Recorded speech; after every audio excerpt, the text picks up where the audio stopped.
Bismillahirrahmanirrahim. Assalamualaikum warahmatullahi wabarakatuh.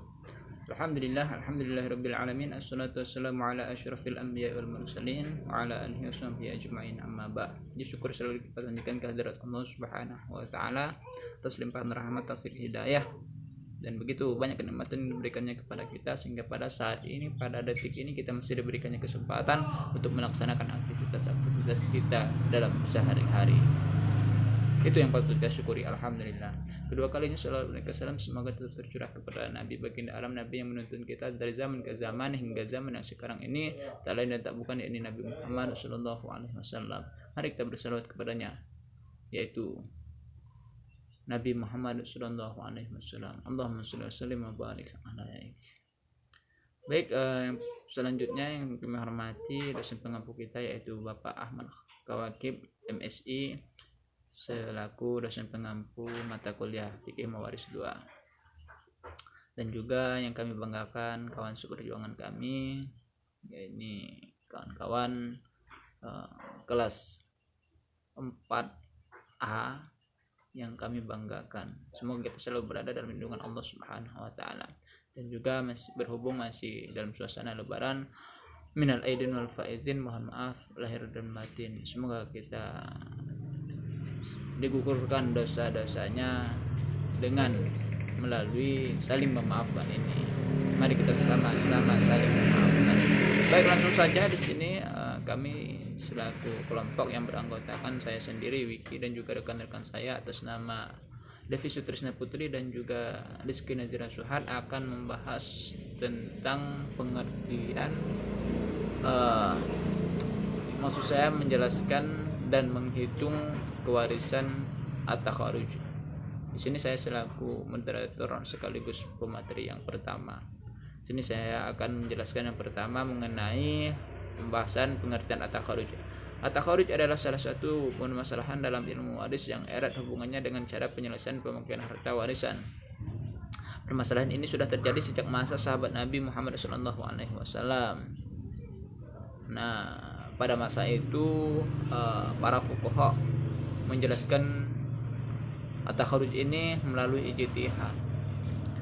Terus dalam pelaksanaan pembagian harta warisan, terkadang ada di antara ahli waris yang kurang berkenan menerima harta yang ada karena kurang sesuai dengan kebutuhannya.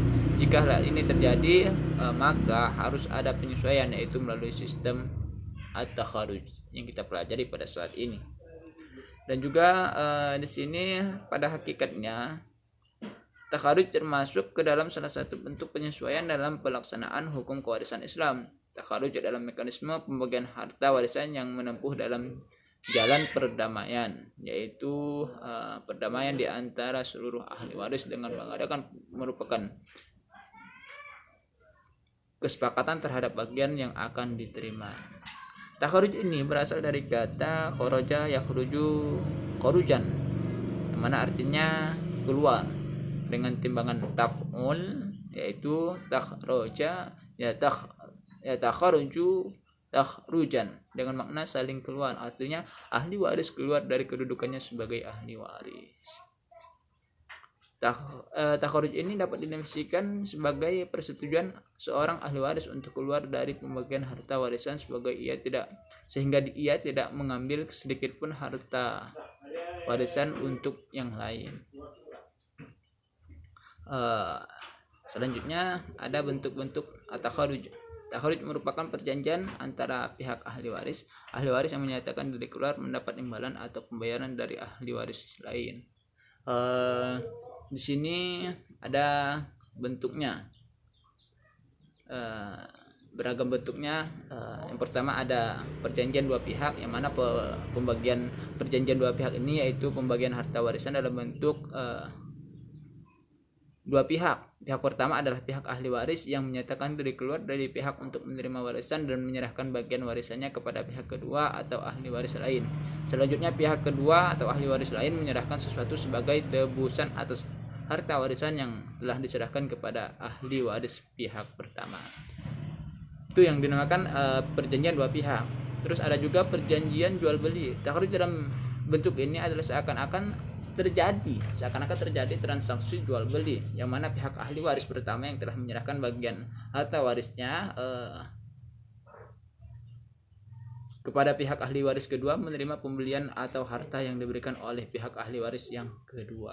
Itu seakan-akan atau seolah-olah ada transaksi jual beli di situ. Itu yang dinamakan perjanjian jual beli. Terus yang ketiga ada perjanjian tukar menukar, di mana at-takharuj juga dapat berbentuk tukar menukar barang harta warisan atau barter. Dalam bentuk ini pihak yang telah menyatakan keluar atau mundur dari menerima harta warisan, pewaris menerima tebusan atau barter, yang mana kita kenal sendiri barter ini adalah tukar barang dan barang. Kalau misalnya itu tukar kambing dengan kelapa sesuai dengan kesepakatan pada zaman dahulu, itu banyak terjadi barter tukar barang dengan barang. Atas mengenal harta warisan yang seharusnya menjadi bagiannya, tebusan atau barter ini diberikan oleh ahli waris lain yang tidak mengundurkan diri. Itu yang disebut dengan perjanjian tukar menukar. Jadi ini yang dapat saya sampaikan sebagai materi pertama. Selanjutnya nanti akan dijelaskan oleh teman-teman saya, oleh Devi Sutrisna Putri dan juga Rizky Nazira Suhad. Terima kasih. Assalamualaikum warahmatullahi wabarakatuh. Di sini saya sebagai pemateri kedua ingin memaparkan beberapa materi tentang dasar hukum at-takharuj. Di sini saya sebagai Rizky Nazira Suhad, NIM 119040114. Baiklah, pertama-tama saya akan menjelaskan dasar yang dipakai oleh ulama yang membenarkan lembaga takharuj ialah kerelaan dan kesepakatan pihak yang berhak menerimanya.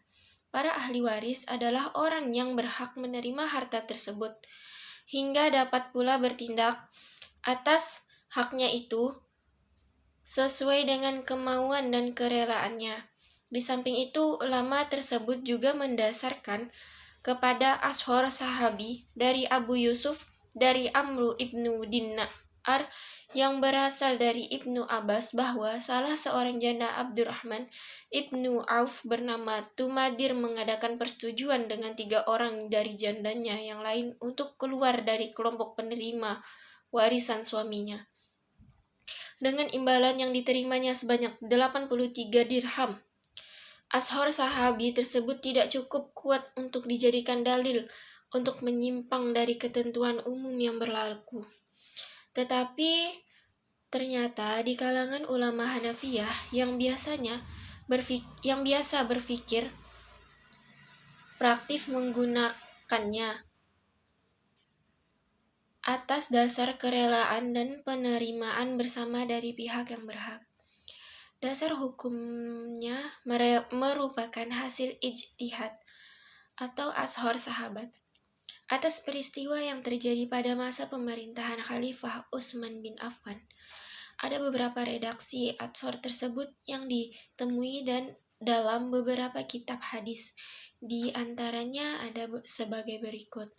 Dari Abi Yusuf dari seorang yang menceritakan kepadanya, dari Amru bin Dinar dari Ibnu Abbas, salah seorang istri Abdurrahman bin Auf diajak untuk berdamai oleh para ahli waris terhadap harta sejumlah 83.000 dengan mengeluarkannya dari pembagian harta warisan.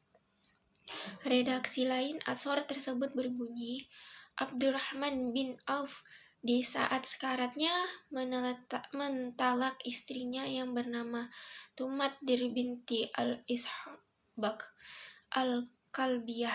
Setelah ia meninggal dunia dan istrinya sedang dalam masa iddah, Sayyidina Utsman radhiyallahu anhu membagikan pusaka kepadanya beserta 3 orang istrinya yang lain.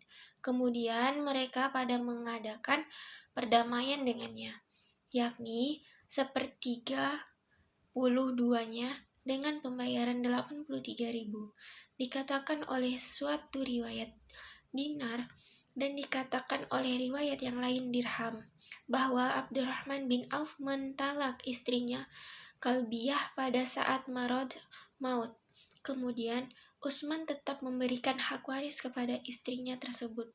Abdurrazak dalam kitabnya mengatakan bahwa Atsor ini berasal dari Ibnu Juraij dari Ibnu Abi Malikah bahwa ia pernah bertanya kepada Abdullah bin Zubair dan Abdullah berkata kepadanya, Abdurrahman bin Auf telah mentalak anak perempuan Asbak yang bernama Al-Kabiyah. Kemudian setelah itu ia meninggal dan Utsman tetap memberikan hak waris kepada istri Abdurrahman bin Auf tersebut. Dalam masa iddahnya, hadis riwayat Al-Syafi'i dari Muslim dari Ibnu Juraij, ia menamakan perempuan itu dengan Tumaddir. Hadis ini merupakan hadis muttasil. Ibnu Zubair mengomentari hadis ini bahwa menurutnya ia tidak melihat Tumaddir itu mewarisi harta Abdurrahman bin Auf disebabkan telah ditalak 3.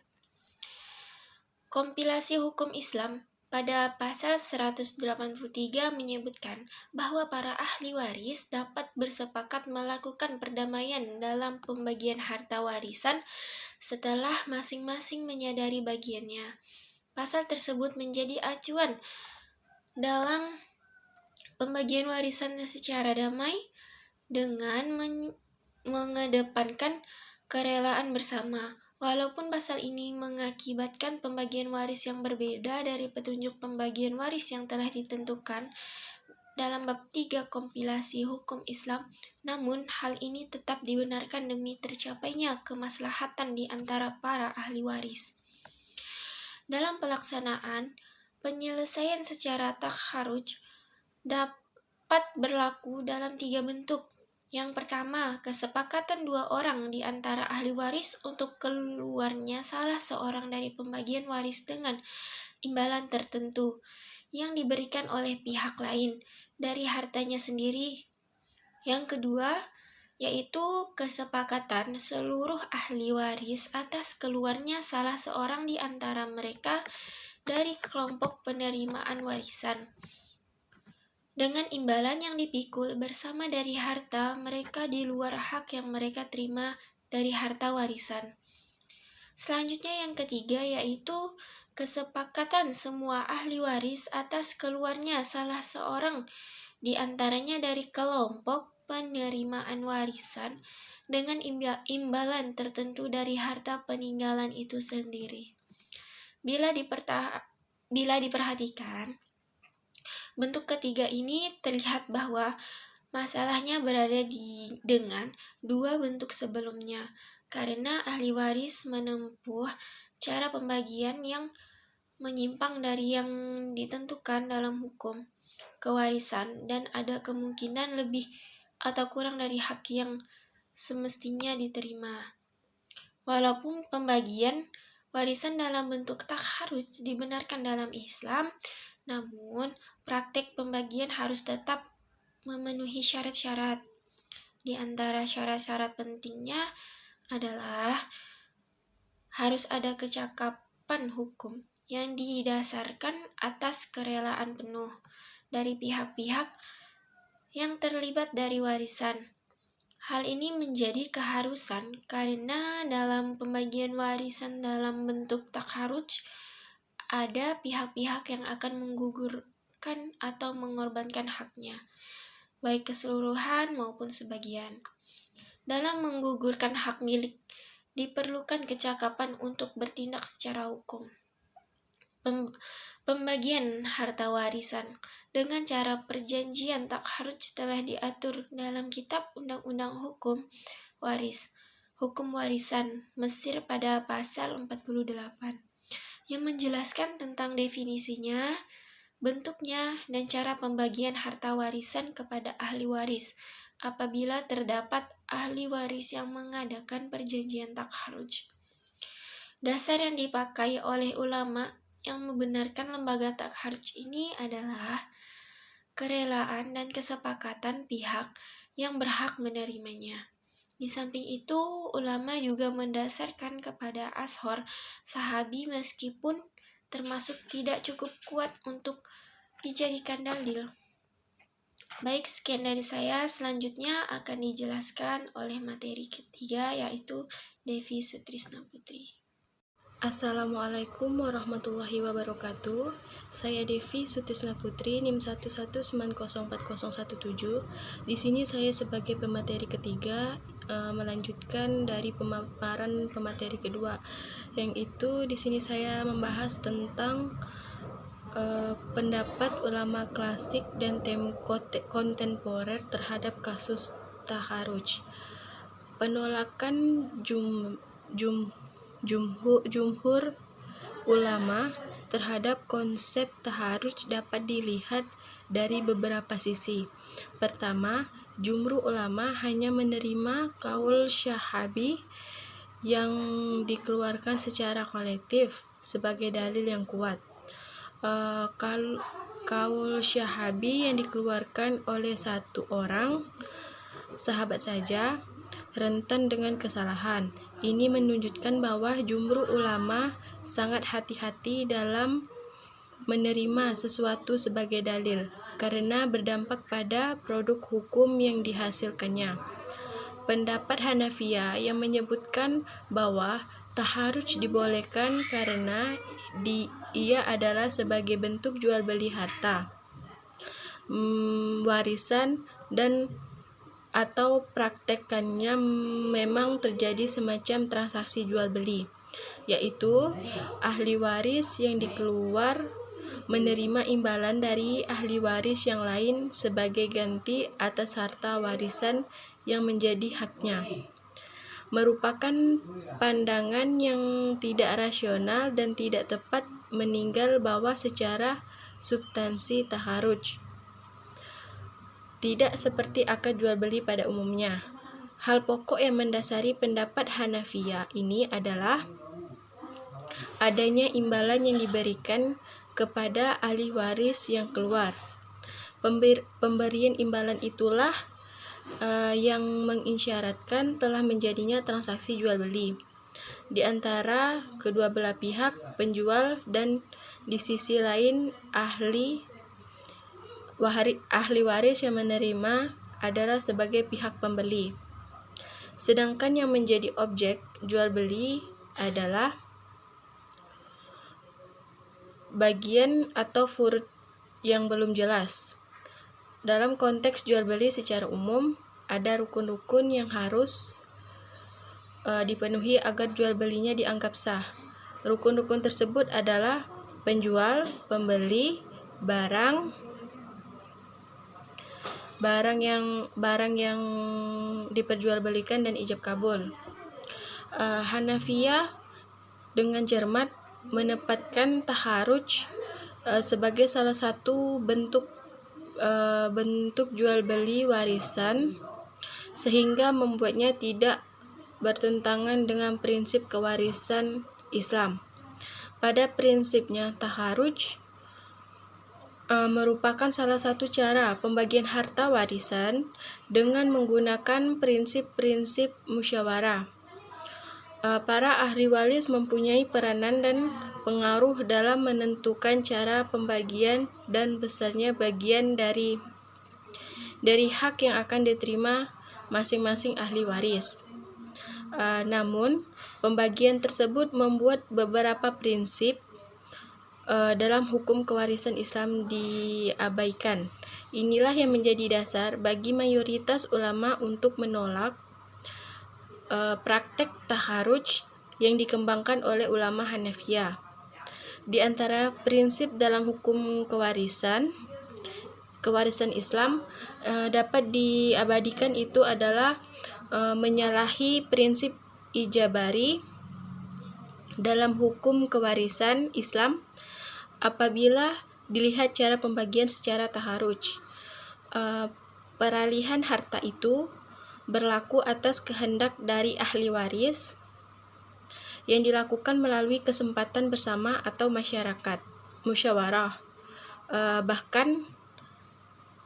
bukan berlari dengan sendirinya. Taharuj juga berbenturan dengan prinsip ijabari. sebagai salah satunya asas dalam hukum kewarisan Islam. Dalam pembagian kewarisan secara takharuj, pembagian harta warisan dilakukan sebelum adanya kematian dari yang memiliki harta. Tidak adanya peristiwa kematian dari yang memiliki harta menyebabkan tidak terjadinya peradilan harta dalam kewarisan, sehingga belum bisa dikatakan bahwa harta warisan itu telah menjadi hak milik ahli waris. Hal ini pun berarti ahli waris tidak memiliki hak dan wewenang apapun terhadap harta selama yang memiliki harta belum meninggal. Kemaslahatan yang dituju dalam taharuj adalah memenuhi kebutuhan ahli waris, namun untuk mencapai kemaslahatan tersebut berbenturan dengan nas yang qat'i, prinsip dalam hukum kewarisan Islam dan prinsip muamalah.